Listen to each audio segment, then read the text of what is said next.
Hi everyone. So Kamala Harris is the latest Democrat to come out and say that she's not going to take any corporate PAC donations. It's from the Washington Post. I'm just going to read the headline on this. Senator Kamala Harris spurns corporate PAC donations, joining other 2020 hopefuls. Now, I always say this whenever Kamala Harris is mentioned. She's not all she seems. When she was the prosecutor, I think it was California.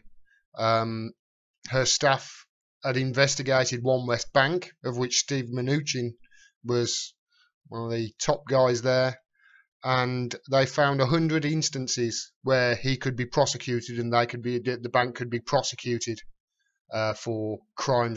And her staff said, "These are just what we found. If we dig, I'm sure we'll find more." And she didn't prosecute him. Then he gave her campaign a donation. I think it was only $3,000, but he was the only Democrat that he donated to. To me, that is a clear case of bribery. And look where he is now, Steve Mnuchin, because he wasn't prosecuted. Now he's Secretary of the Treasury, screwing American people, screwing the American poor, and looking after the rich. So that's why I don't like Kamala Harris, and why I've always, whenever she's mentioned, I always think she's not all she seems, and a lot of these Democrats are the same.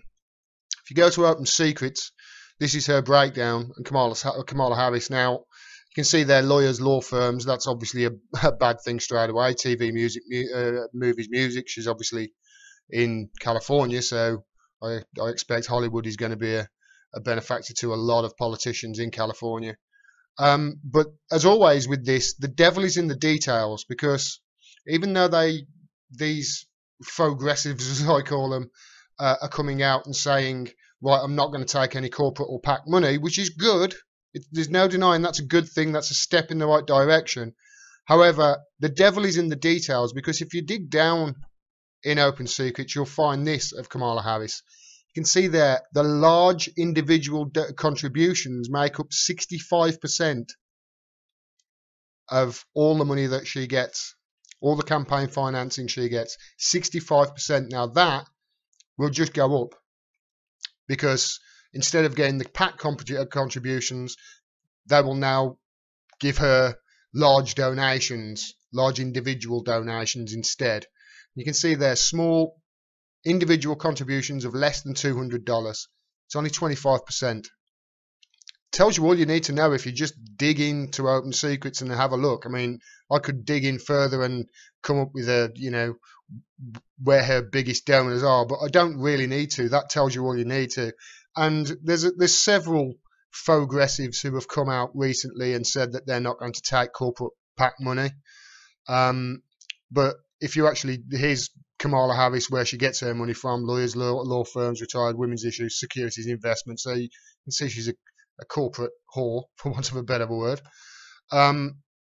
This is Cory Booker, and you can see there only 10% of his source of funds for his campaign financing comes from small individual contributions of less than $200.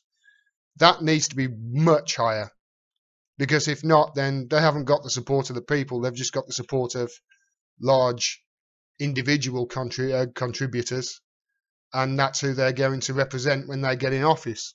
This is Kirsten Gillibrand. She's also said that she's not going to take corporate and PAC money. She's, in my opinion, one of the better Democrats. She's still not great, but she's one of the better ones. You can see there 30% individual contributions. It's a little bit better.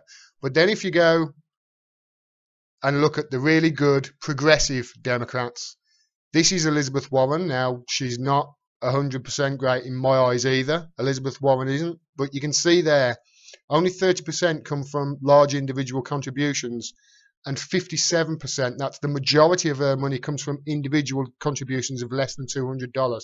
That's great. You can say what you want about Elizabeth Warren, but that's great.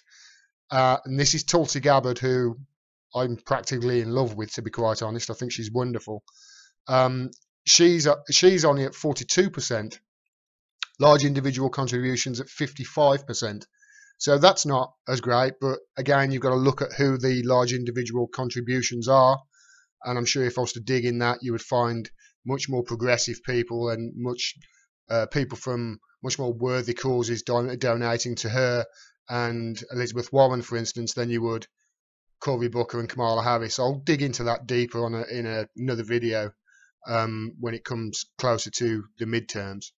And then we've got the best of the bunch is Bernie Sanders.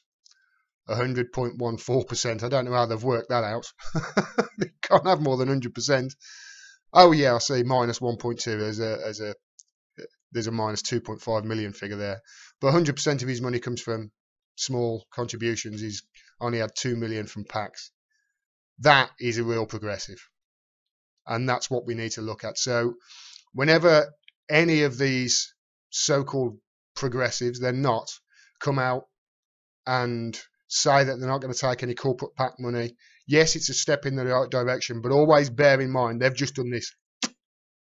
And they've seen which way the wind is blowing.